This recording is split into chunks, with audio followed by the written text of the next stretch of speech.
relax and enjoy an evening of enlightenment. Thank you.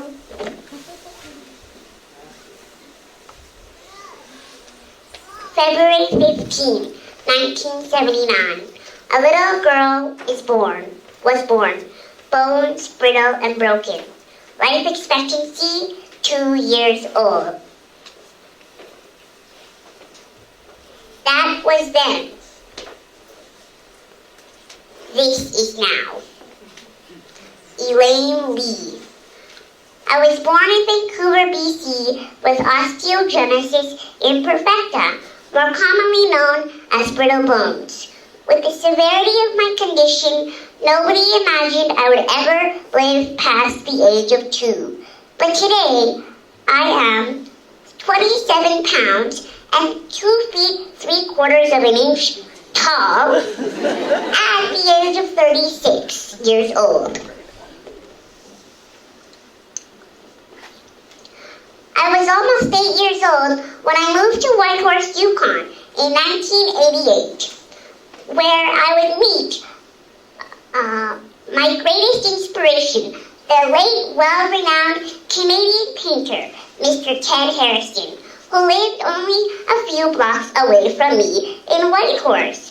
The great Canadian painter was famous for his vivid acrylic paintings of northern scenes with sunlight, sunsets, swimming in the sky, and a distinct style of people without faces. While I never intended to emulate his work, I used a lot of bright, whimsical colors in my earlier drawings, which I began to do at the age of 3 years old. Nobody even thought it would be possible for me to hold a drawing utensil, but I think I proved them wrong. Because as soon as I held that crayon or pencil, there was no stopping me. In fact, I have never missed a day in my young life without drawing, whether it was a giraffe or a butterfly. Speaking of which, the giraffe was the first thing that I ever drew. And it wasn't just a scribble at the age of 3 years old. Unfortunately, I did not keep this drawing because I would need a whole storage warehouse just to keep every single piece of art I have ever created. At such a resilient age, I knew I was destined to become a real artist. But what constitutes reality?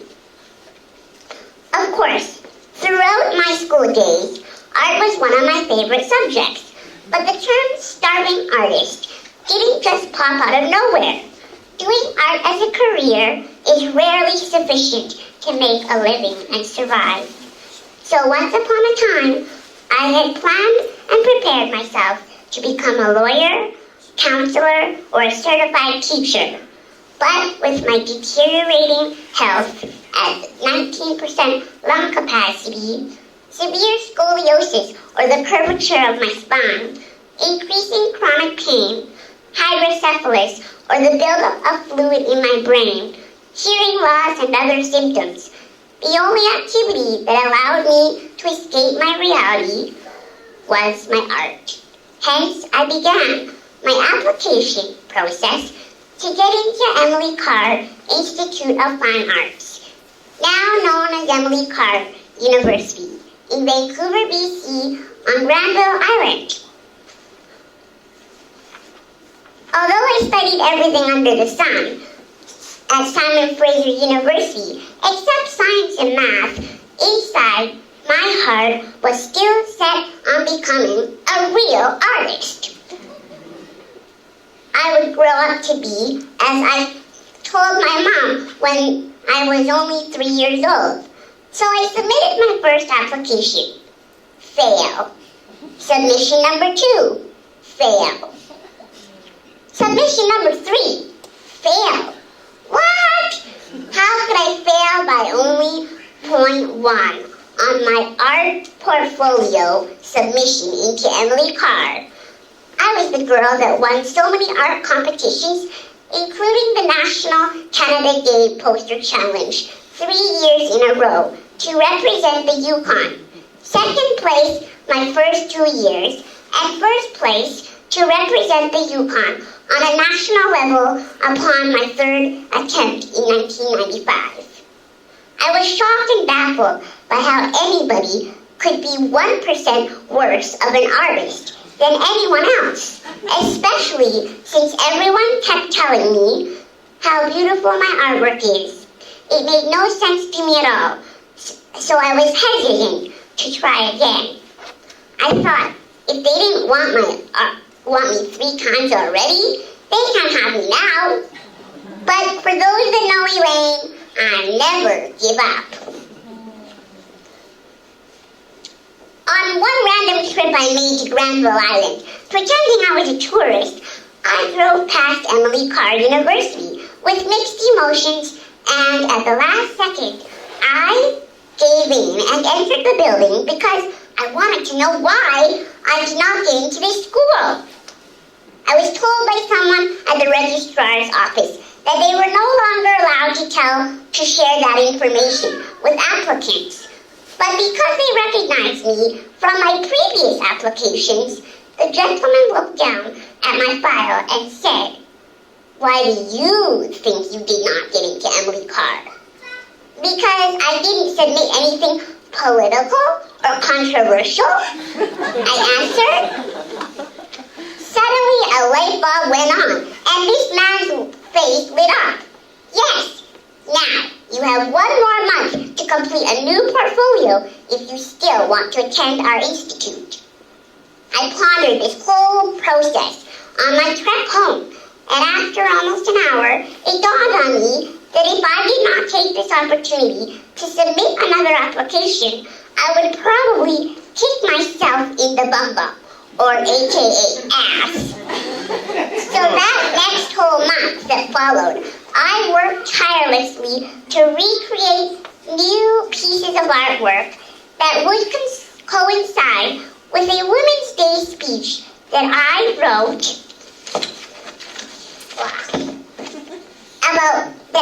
about myself being a woman under my circumstance who had never been asked out before.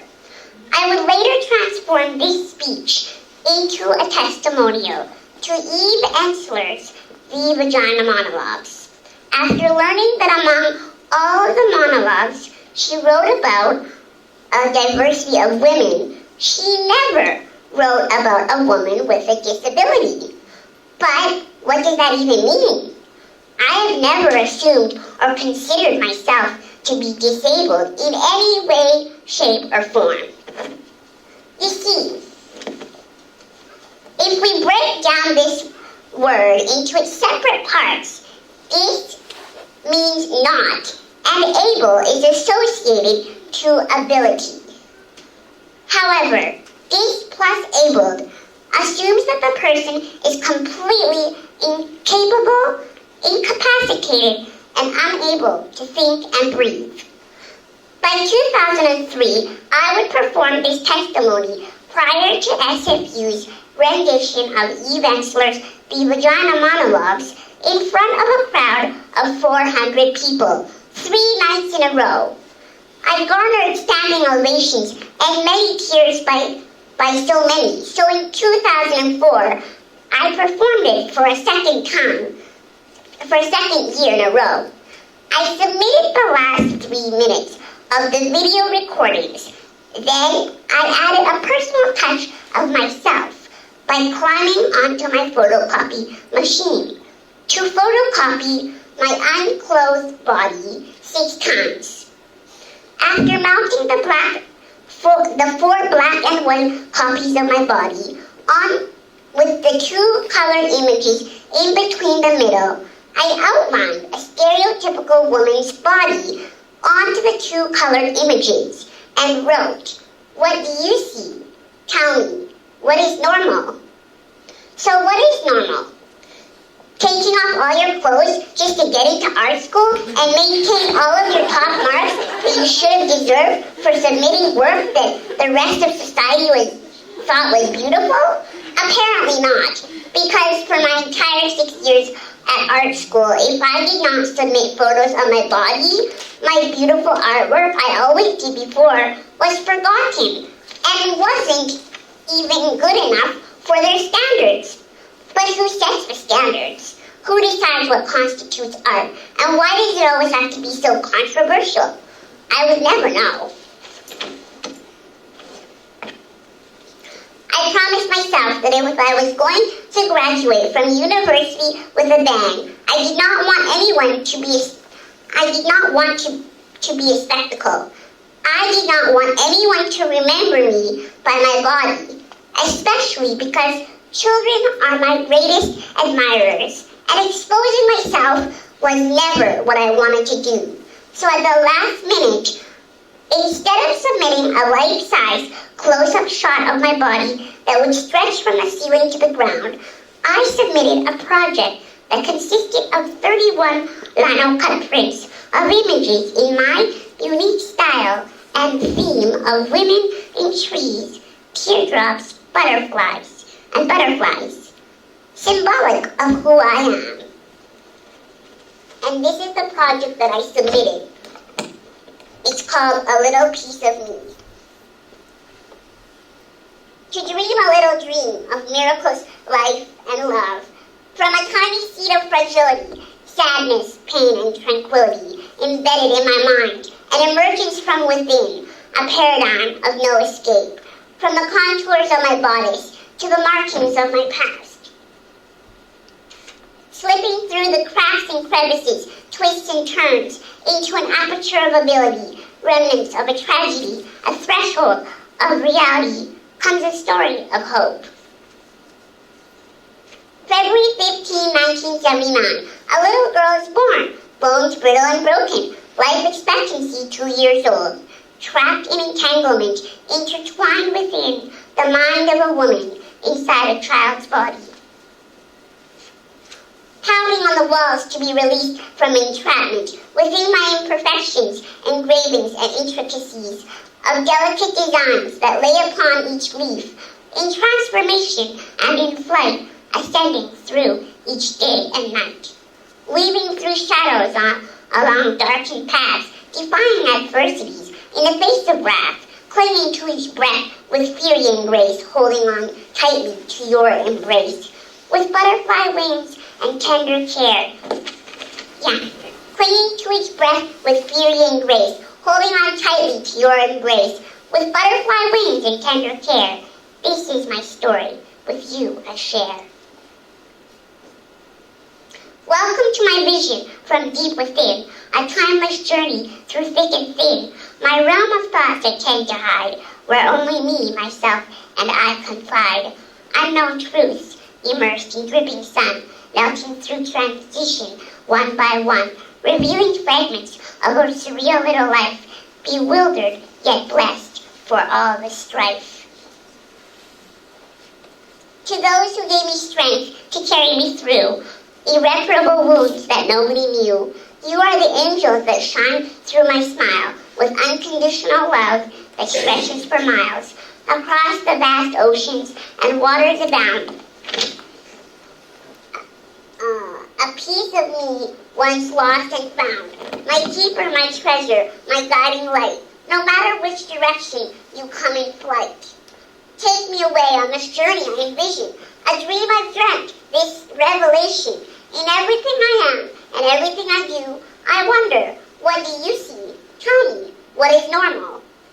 Thank you to my mom and little brother, my medical team, my educators, the Yukon, my home, my dearest of friends and people from all walks of life. You leave me with footprints I shall follow. Always, I love you.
this is some of my more current work since I've graduated from university.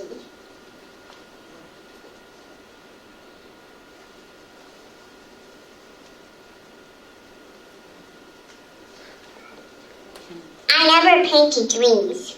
I only paint reality. This is who I am today, the woman I was created to be, even if you can't see me.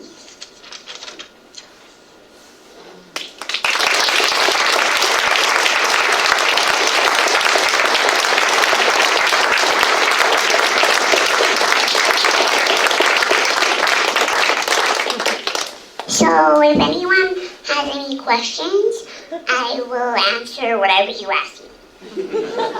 Yes? I got you, my friend.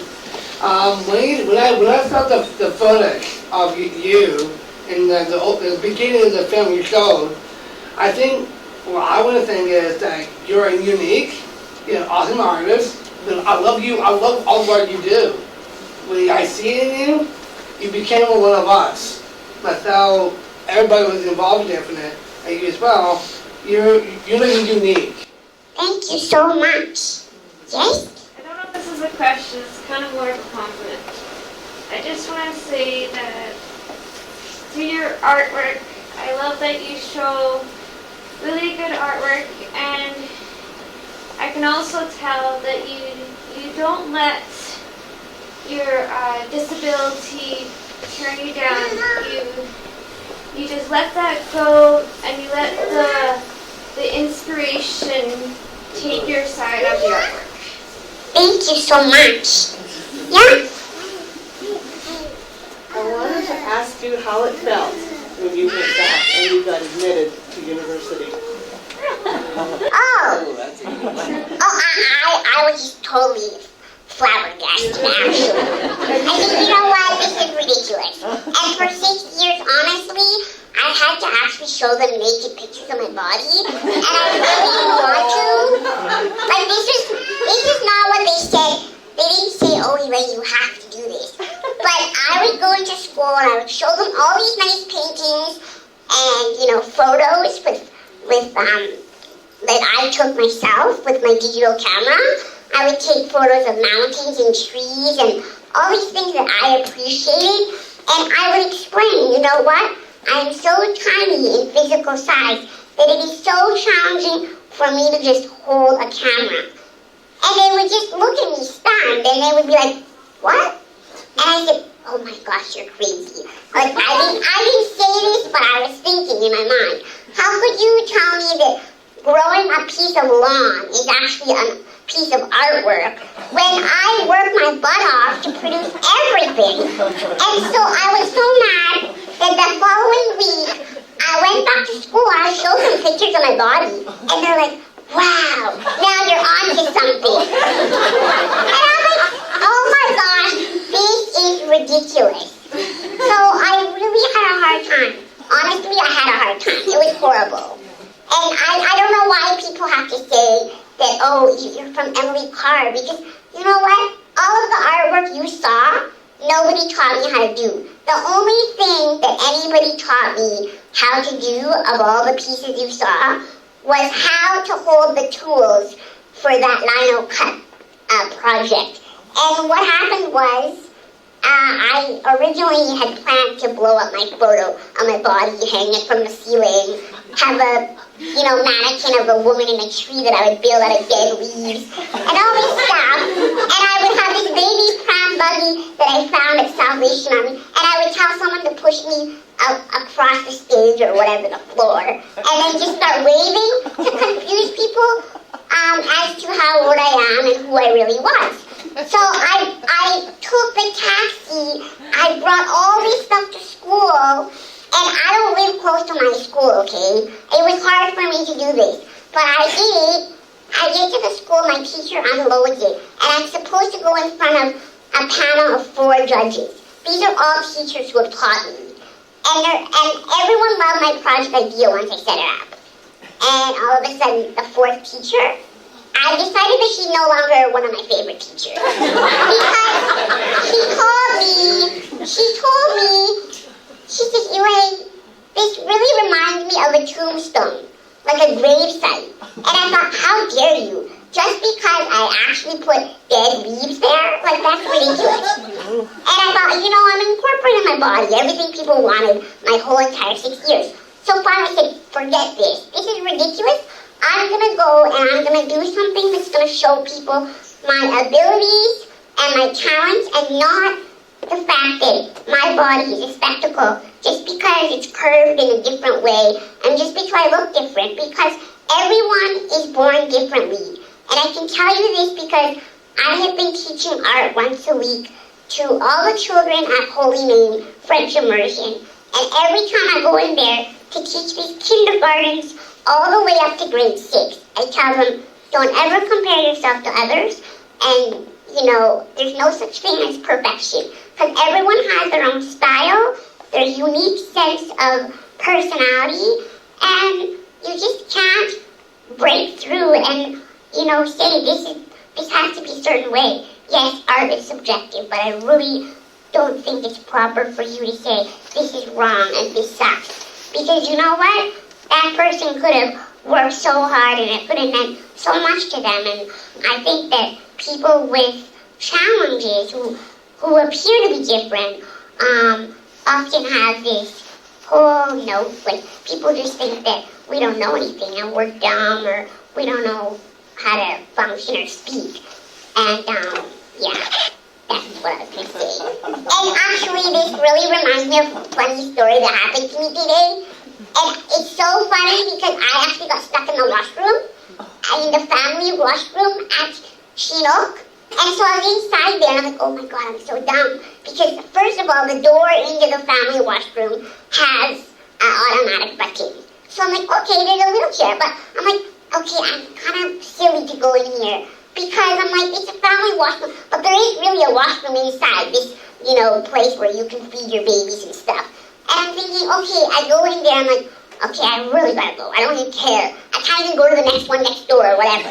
So I go in there and I'm like, oh my God, this door's heavy. I'm like, who cares? Someone's gonna hear me if I go in. Oh my gosh, I locked myself in there and I kept kicking the door, pounding it. And I'm like, help, help. And I was calling for like over 5 minutes at least. And I was like, okay, panicked. But not panicked where I'm like, okay, eventually, maybe a few hours later, someone will find me, right?